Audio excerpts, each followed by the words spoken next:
नमस्कार, TV9 मराठीमध्ये आपल्या सगळ्यांचं स्वागत। मी निखिला। पाहतोय देश महाराष्ट्र आणि आजची मोठी बातमी। मुख्यमंत्री देवेंद्र फडणवीसांनी बीड SP आणि CID अधिकाऱ्यांना फोन करत तपासाचा आढावा घेतलेला आहे। यावेळी तपासामध्ये कुणालाही दयामया दाखवू नका अशी सूचनाही मुख्यमंत्र्यांनी अधिकाऱ्यांना केली आहे।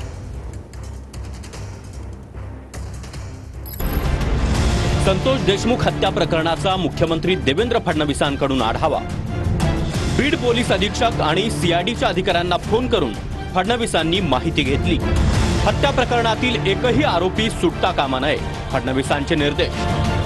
तपासात जे दोषी आढळतील त्यांच्यावर कठोर कारवाई झाली पाहिजे, कुणालाही दयामाया दाखवू नका, फडणवीसांचा आदेश। संतोष देशमुख प्रकरण अतिशय दुर्दैवी आहे।